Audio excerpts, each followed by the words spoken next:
Stay the Semantics, episode 365. It is February 13th, 2026. My name is Myro. This is the podcast where I ramble on for a bit about some shit. Recording this on a Friday afternoon. A lovely afternoon. Taking some time to myself to just kind of take in my surroundings. I'll be heading out later tonight. Flying out to New York, my new spot, for my job and everything. So it's a very, right kind of smack dab in the middle of this transition. Pretty much all set, ready to go. But yeah, I think I want to give myself a little bit of time to one, record, and then to also reflect and just enjoy kind of this sort of the current environment I'm in, so that I can kind of look back as well as appreciate the new environment that I'm going to be in, because it's going to be vastly different from what I'm accustomed to, I think there's going to be feelings of wanting to return to the place of comfort, return to what I already know. I think that's sort of the easy path, because it's easy to kind of hold on to those things, right? It's easy to kind of hold on to, what existed before and stick to kind of the safe path, the safe route or whatever. But I think, for myself, while this isn't anything too drastic, that this is in terms of my career, I'm still sort of in the same field. So I'm not, taking too big of a departure on that end. But I think in terms of just moving, in terms of being in a new place, that is the biggest change for myself. And it's going to be the biggest change that I've really have experienced in my life up to this point. So I think it's one of those things where until I'm there, I'm not going to be able to fully take in that this is going to be sort of the new reality for myself, right? And so, yeah, I think just right now I'm just trying to enjoy this sort of period of quiet. That isn't to say that I won't have moments of quiet. I absolutely will give myself that. But I do think that it's going to be a bit louder when I'm over there, undoubtedly so. And I think that will take some getting used to in terms of finding places to be quiet, in places where it is quiet, and that's going to be a transition. That's going to be a big adjustment for myself. And I think another thing that I was thinking about as I before I recorded, and something that I've talked about before is that I do want to find a similar location by which I can record and continue to do the podcast. That's going to be another part of my routine that I want to try to carve out in a new location, because it's not going to be the same. I've been kind of doing, at least in the last year plus or so, I've had a pretty solid routine in terms of where I go to record. I tend to like being in some of the more outdoor areas. It's just not going to be the case when I'm over there, especially at this time of the year. So I think that's going to come with adjusting to recording, say, in my new apartment and that kind of thing, right? So it's going to be a bit of a shift in that routine, finding, different spaces by which I can kind of work within to continue to do this, finding spaces in which I feel most comfortable doing this, right? I think this has, the current setup that I have has allowed me to just sort of be in these sort of natural spaces, And, while that isn't something that is necessarily you can find those types of spots in a larger city, but it's just going to be different, so that's going to be a bigger adjustment for me. But I'm looking forward to it, these little things, well, maybe not little, but these things that are a part of my life, I have to sort of, it's like putting together kind of a puzzle in a sense, where maybe certain pieces change or something, like an evolving puzzle. I don't know. And how they fit into my life is going to change a little bit, how much time I'm able to dedicate and all that kind of stuff. But I do want to find that. I do want to find that new routine. I think one of the things that I want to, now this is starting to sound a little bit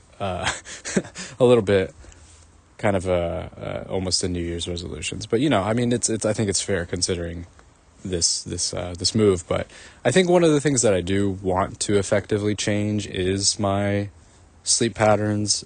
As much as I have talked about wanting to do that, I think part of the reason why that has been kind of a struggle for myself is because I have almost found myself in this comfort zone where I kind of have stuck to this same, sleep sort of schedule, sleep routine just over the years. And I think that a dramatic shift will sort of incentivize me in a way, maybe push myself a little bit to actually prioritize something like sleep, which I think is one of the more important components of my life, because that affects my day-to-day. So that is something that I want to do.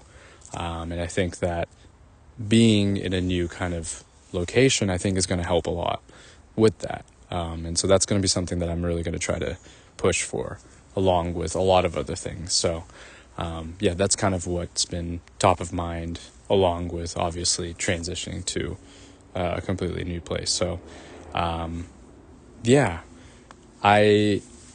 think with this change, I'll also be able to kind of do other types of things that I've either haven't had the chance to do, or I just couldn't find the exact time and the exact location to do it. Some other types of extracurricular activities, other types of like ventures that I haven't really sought after. I think being in that type of space where there's other people that are also interested in, just creative matters and that kind of thing, I think that will be a good push for myself, as just finding kind of an outlet with other types of people that do want to do those other kinds of things. So I think that will be something that, I want to try to do when I'm out there. So that's like another thing. Obviously there's a lot of other, a lot of things that will change, but I would say that those are kind of the ones that, I'm thinking about right now. Also, I talked a little bit about this maybe a week or two ago in regards to putting together a little project, a little video project, vlog, or whatever that might be. I'm still kind of in the process of trying to figure that out. I did film kind of some, I guess you could call it B-roll for some background footage, prior to kind of leaving and stuff. So I'm trying to figure out what that's going to look like. I don't know when I'm going to have the time. Well, I'm going to make the time to put this together. I'm just curious, like I'm just trying to figure out what the tone and, kind of the approach that I'm going for. I don't want it to be too, I feel sometimes when I see vlogs, a lot of vlogs are, and this is not at all a slight by any means, but the tone that I have seen with certain vlogs that have popped up on my YouTube in regards to kind of Life in the Day or whatever that might be, are more somber toned in a way, because of there's this sense of loss that a lot of these people experience in terms of trying to navigate the world and that kind of thing, which I think is absolutely valid. There's a lot of it's very difficult to live in modern society and all that kind of stuff, right? But I really don't want to, I don't want it to turn it into that. I don't want it to turn it into this sort of, I want to avoid that, because it's not this thing. Of course, I am, I'm sad because I'm leaving and I'm experiencing this drastic change, but I don't want it to be this whole, I just don't want it to be a whole thing, And if I do approach other projects in the future where, if I continue to, maybe try to film some things, I don't want it to be that kind of way. I want it to have a bit more of this sense of, I don't know, a bit more warmer, a bit brighter, if you want to call it that. I don't want it to be this, I think it's, again, it's absolutely fine. I think it's totally fair for people to be honest about their experiences and that kind of thing. And I want to be honest with that myself, but I also don't want to inject too much of this kind of, feeling of, I don't know, loss, despair. Because I think there is, we reflect what is happening in the world, and I think that is absolutely valid. I think there's no, you cannot blame the individual for the failings of, the world and the system that has been created and perpetrated, right? But I do think that there is this sense of responsibility. There's a sense of, I think there's ways to mitigate that. I think there's ways to, in a way, push back against what is almost expected in these times, right? As opposed to continuing to sort of push forward a narrative of the failings of the system, while that is obviously something that should be discussed, I think instead of the individual life of someone being this sense of living in these types of conditions, I think there almost needs to be this reflection, or this sort of expression of denouncing that this is the reality that we have to live in, right? I think that there are ways to present things while being realistic, of presenting a hopeful kind of reality, a hopeful future. And maybe that's a bit of an overdramatic reading of what is potentially, it's not going to be the craziest vlog or anything like that. I just don't want it to, I don't want it to fall into something that has this sort of tone where it's almost this acceptance of of decay, right? Because I think those kinds of the tones and the type of, the things that we see, I think is very, it has a very strong effect on your perception of the world, right? And I think that shouldn't be, that's something that I just don't want to contribute to. I don't want to contribute to that type of, I don't want to contribute that type of content. I want it to be a little bit more hopeful and just a little bit more of a realistic sense of portraying what it is to kind of, make this type of move, but also inject a sense that there is, there's like a good reality that can be achieved in the future.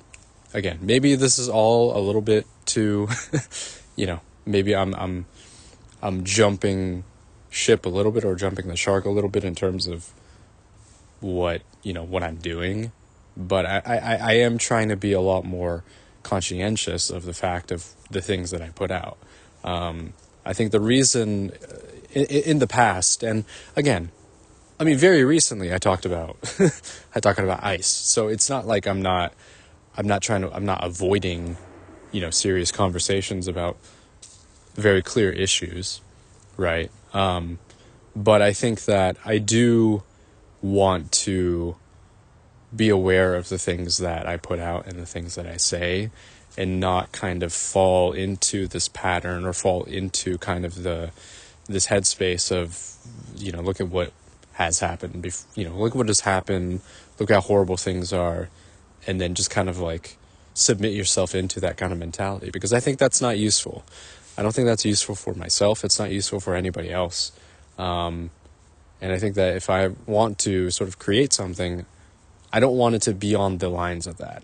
I think there are, things that I will, I'll probably comment on other serious things in the future, but I don't want that to be the primary thing for that I do, right? So that's kind of where my headspace is at, just thinking about just sort of the broader spectrum of the type of content that sometimes gets pushed out.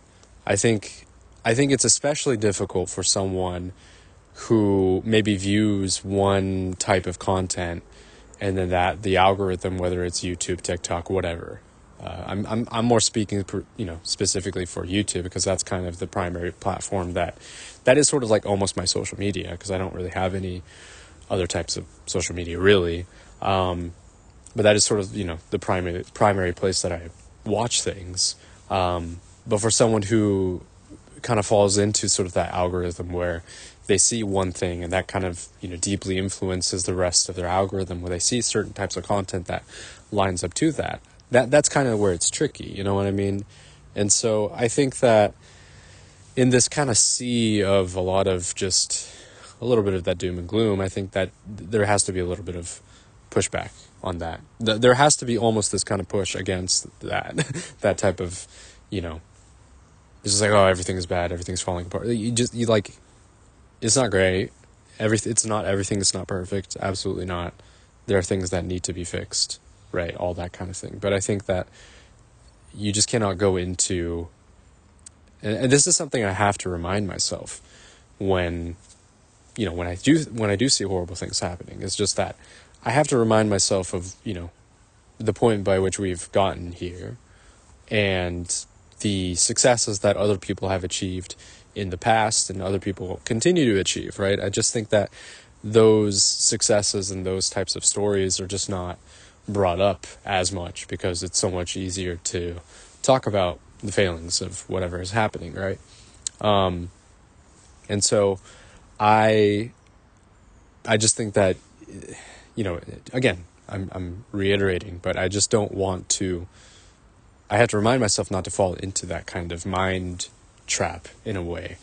And also don't fall into, if you watch a few of those types of videos, fall into thinking that everything is, just like a wasteland or whatever, right? And so I think that's kind of the approach that I want to take when I do create things, including this podcast, right? One of the reasons why I sort of stopped talking too much about world events or whatever is because I don't want to, that's not what I want to do with this all the time. And two, I just think that me, pushing something like that out ends up not really doing too much. I just don't know how much of my voice, how much of that really lends to any type of discourse or conversation or whatever, for the most part. Sometimes I just have to get things off of my chest, but a lot of the time it just doesn't really feel the most practical in that sense, right? And sometimes it just doesn't feel the best, right? So if I'm making myself feel bad and I'm also making other people feel bad, it just doesn't feel like the best use of my time. And again, it's not really something that I want to do, right? So that's something that I've kind of taken the approach with this podcast, and I want to try to take that approach with other content as well, as I kind of continue to explore what exactly I want to do is. So yeah, so that's kind of where my head's at, and in terms of sort of plotting out, this little project that I'm working on, and then thinking about what other projects that I also want to work on. Let's talk a little bit of hoops. Pretty slow week this week following the trade deadline. The NBA All-Star Weekend is this weekend. As I mentioned before, I'll probably won't be really tuning in. Maybe I'll watch a little bit of today's little, Rising Stars games. Maybe I'll just take a peek to see kind of how that's going. But yeah, I really won't be. I'll be traveling and stuff. Maybe I'll catch the back end of Saturday, maybe the 3-point contest. But yeah, outside of that, probably won't. I don't think I'll definitely won't be watching the All-Star game, which is kind of wild to say, but it is the weakest event out of all of them. Other than that, it's been, only a few or a couple of games for most teams this week, a week off until next week. So honestly, it's actually pretty good timing for myself, because as I'm trying to get settled and stuff, I'll probably be busy with that and trying to, get some items and all that kind of stuff. I might not have the time to watch games and that kind of thing. So it really kind of works out well for myself.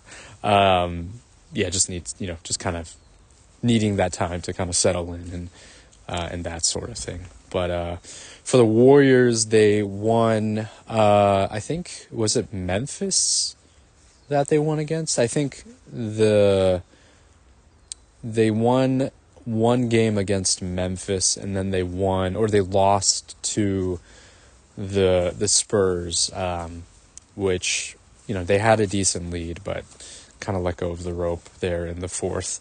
But I didn't really feel too much out of that.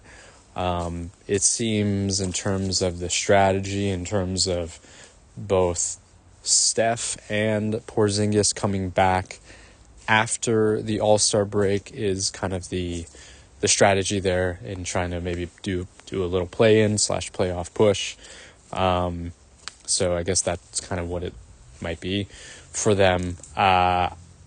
Looking at the standings, they are slotted pretty tightly in play-in contention. And I would say the bottom sort of, maybe kind of the 6 through 9 range, is pretty open for the time being. So if the Warriors are able to kind of string together and push, kind of in a similar manner that they did last year, that is the hope that we're riding on, kind of a Butler push. We'll see, just in regards to KP's health and his injuries or whatever.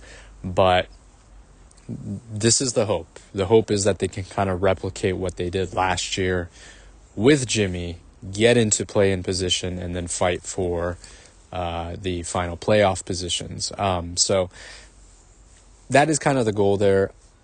Again, as I sort of said before, really not expecting too much for the rest of the season. I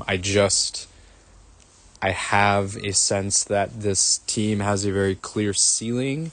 I don't think that, while Porzingis, even the prime Porzingis, even the best version of him, I don't really think is going to be able to push this team to contention level. But he can certainly help. So you're just kind of riding on that hope. But I really don't want to, really not going into this last part of the season with too much expectations. I think that's going to be the healthy way to go. I do feel fairly good that there's going to be, they'll make it to the play-in. There's just too many teams right now that are outright tanking. So I don't really expect there to be a lot of, I think outside of maybe like Portland, everybody else is just not in that play-in push right now. Initially, I was thinking, once they made the Porzingis trade or whatever, I was thinking that this could be an opportunity to tank, but I honestly don't think that it's a good idea. I think that the chance of even doing that is pretty insignificant, and they might just end up being in the play-in anyway, so might as well just try a little bit to see what you can get. And I mean, Dallas got the number 1 pick last year. They were in the play-in, so Atlanta was in the play-in the following, or the prior year in 24. So, and then they got, the number 1 pick. So I think there's a lot of this, obviously that's not going to be the case. That's not always going to be the case because these are lottery odds and everything. But I do think that there is this sense that, the flattened lottery odds kind of do sort of give the chance for some of those other teams, the ones with that 1% chance of getting a top pick, to jump into the higher part of the draft lottery to get those higher picks, right? So if the Warriors are in that position, if they can somehow maintain their pick, I believe they do own their pick for this year. So if that is the case, then yeah, I mean, why not just at least just try? Again, they're pretty tightly snug in that play-in spot. So I don't really have, I just don't, you're kind of, I mean, what are you going to do? You might as well just try and see see how far it gets you. So, no real expectation, but if we get some good basketball, we get some good basketball. I do like the energy that the non-Steph kind of squad has brought. I think especially with that Memphis win, which I thought was a really fun comeback by that kind of bench mob led by Guy Santos and Big Al Horford. I liked seeing that, and I hope that we continue to kind of see a little bit more of that, even when Steph comes back too, because I do think that there is a little bit of that rejuvenation. I think there's almost this sort of prove it period for some of these other players, including a Pat Spencer, I was going to say Dinwiddie. It's not Dinwiddie. DeAnthony Melton. So I think that these other players, some of the other role players are going to be able to try to, maybe they get a little bit of sense of that juice going, where they do want to prove that they still can, they can kind of exist in this, on this team and in this league without the help of their superstar, So I think I've liked kind of what I've seen so far, although, the last game against San Antonio wasn't the best, but I really did like that Memphis win. I thought, honestly, one of the better wins of the season, considering everything. So hopefully we get to see more of that, moving forward. As for the rest of the league, speaking of tanking, this whole tanking conversation has gotten almost a little out of control. I think one of the main issues is the fact that this year's draft is so strong that so many teams, there is this incentive to want to tank so that they can get one of the better draft prospects in years, right? If they can get a franchise player, why wouldn't you tank, right? I know it's not always the case where the number 1 or number 2 pick are these franchise players, but you're seeing in the case of a Cooper Flagg, a Conka Nipple, VJ Edgecombe, these top draft picks are franchise-altering players, right? They could be very significant to the success of your team moving forward for years to come. along with the fact that rookie contracts are very appealing in this kind of CBA era. That on top of it it's both a financial, it's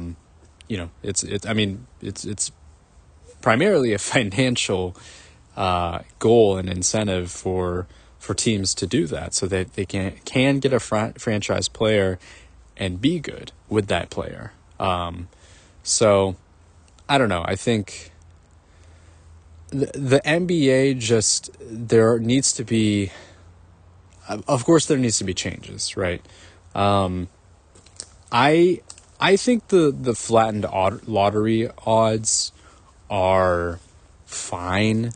Obviously, Dallas getting the number one pick is not great. I think that was kind of this almost shock to a lot of people, because they had this 1% chance to get it.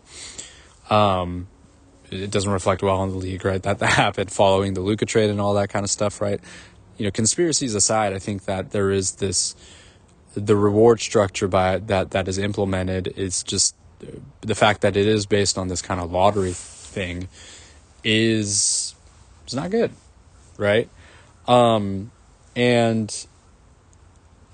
I believe in the NFL they have reverse order standings, but as I talked about before, the reason why tanking continues to be such a strong tactic, and why it's so much more prevalent in the NBA versus, like the NFL, is because how significant the player is to the team. One player can change the entire course of a franchise, and that's not always going to be the case for the NFL, right? You could point to having a franchise quarterback as being, being sort of the indication that the team will be good, but that's not always the case, right? Because there are so many other components. There's the offensive line. Again, I'm not the most well versed in football, but from my understanding, the offensive line, if the offensive line can protect the quarterback, then there's not a real point. You need to have the wide receivers and the other offensive players that can complement the quarterback. You got the defense, you got the secondary teams or the special teams, whatever. So there are so many other factors that determine whether a football team is going to be good or not. And I think with the NBA, there is much more of this kind of likelihood. There's more of this impact that one single player can provide, because there are only 4 other players on the court with you.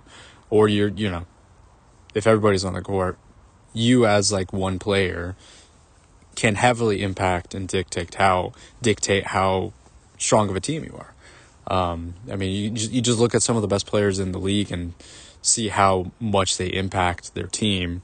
Jokic, SGA, Giannis, all of those players, when they're off the floor, it's extremely detrimental to the team's success, because they have such a large footprint and an impact on the team, right? And so that's kind of one of the defining factors as to why the concept of trying to get a franchise player in the draft, and why that continues to be one of the strategies, why tanking is the way it is. And so I think there just needs to be almost this, I don't know. I don't know what the, it's hard to even really come up with the solution. I've heard a lot of propositions made by podcasters, media people alike, but I just think that it's almost this, it feels, it just is kind of, it is what it is in a way, at least for the time being. And the next year's draft is sort of discussed as being not as deep and not as talented. So maybe this whole tanking thing is really not going to be as bad going into next year. I just think that the fact that there are so many franchise level players coming out of this next draft for 26 is what sort of has led to so many teams wanting to try to get their hands on them. So it just might be just kind of a case by case issue. I absolutely understand this betrayal, this almost what is it? Going against the concept of winning is sort of antithetical to sports in general, right? I absolutely understand that argument. And especially in the case of fans, right? I talked about this, a good while back, or maybe it was earlier last year, but I talked about when I was a Warriors fan, when I first started watching the Warriors around 2008, 2009, they were not a good team, and they were in the process of tanking. They were tanking or they just weren't a very good team for those years when they first drafted Steph and, eventually drafted Clay, Harrison Barnes, Draymond, right? I guess Ezeli, you could also throw in that mix. And that was, those drafts were a result of the team being bad. I remember in particular, I think it was 2011, because I think that was the year when they drafted Clay and was it 2011 2012? I don't remember which. It was one of those years when they drafted Clay and Draymond and Harrison Barnes. The final game of that season, I remember watching, and I think it was, who was it? They shut down everybody. They shut down Curry. He was dealing with his ankle injury and stuff like that, so he wasn't really not playing at all that season. But I remember they were just playing G League players. I remember this very distinctly. It was the last game of the season. I think it was Dominic McGuire was having this career game. He had this almost triple double. They were running him at point. He was this kind of point forward guy, and the game went down to the wire. And I think they had a chance to win that game, and they didn't. And it was devastating for me as a kid, but it was a result of that loss that they were able to get more favorable standings in the draft. And that resulted in getting the players that they did, right? But as a kid, as a fan, you don't, especially when you're younger, you don't understand these things. And maybe nowadays kids get it because they're a lot more, they're a lot more in tune with what's going on and stuff. But when I was younger, I did not understand that, right? To be fair, I was also 10, 11, so I wasn't on any online forums or anything like that. So maybe nowadays that has drastically shifted, and even 10-year-olds know what tanking is. But I feel, especially those that are younger, they're not gonna understand why would they purposefully lose a game, right? And that was not something that I even contemplated. I had not even thought about that.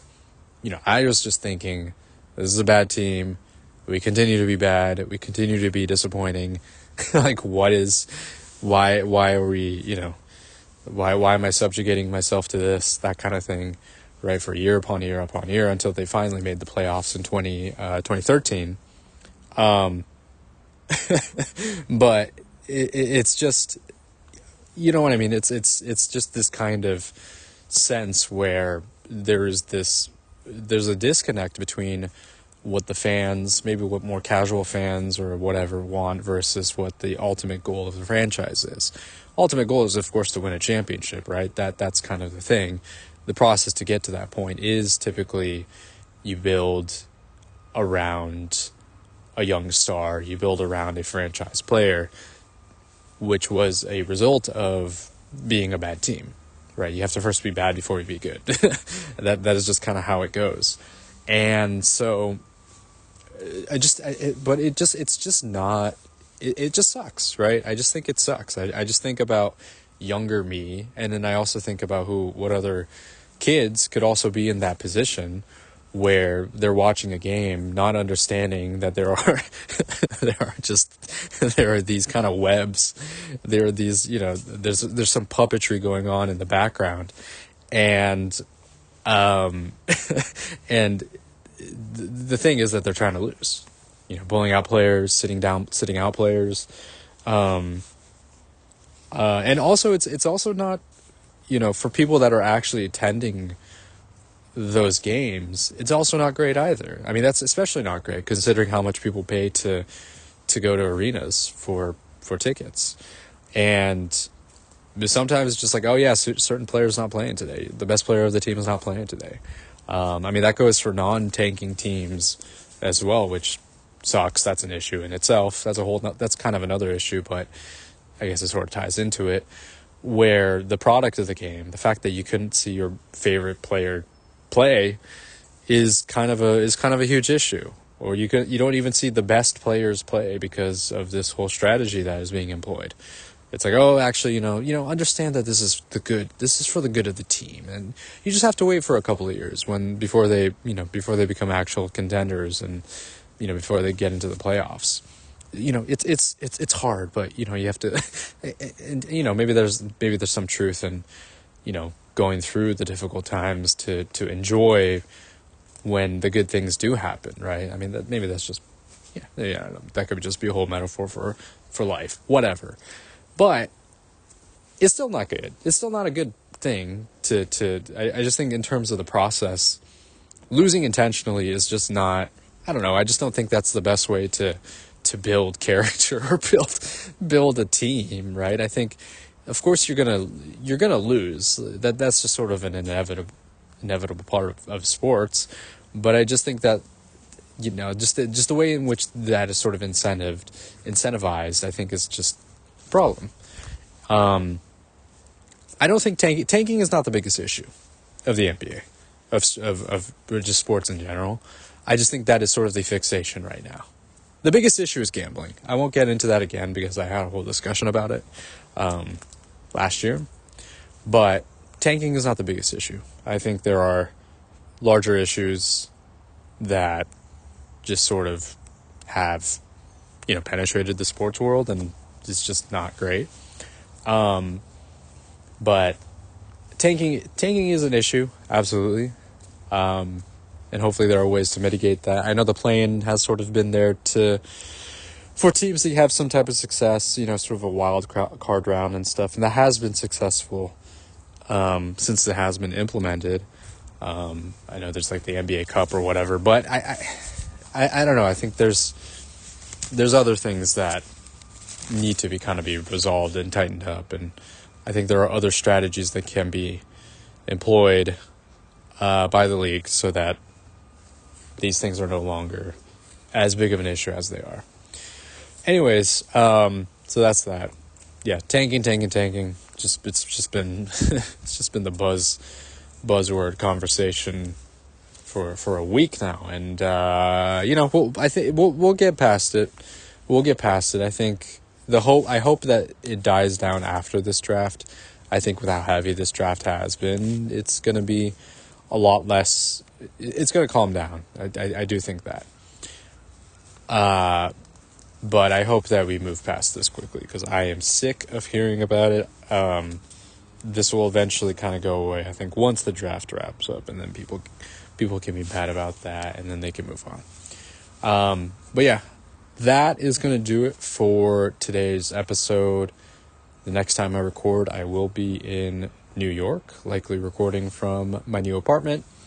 And I will figure out when that will be. I'm not quite sure yet. Could be this weekend, could be next week. It'll just depend on, me settling and, figuring things out. So it might take a little bit of time, or it could be this weekend if I can slot it in. But anyways, that's going to do it for this episode. Thanks for listening. As always, this has been Save the Semantics. Signing off.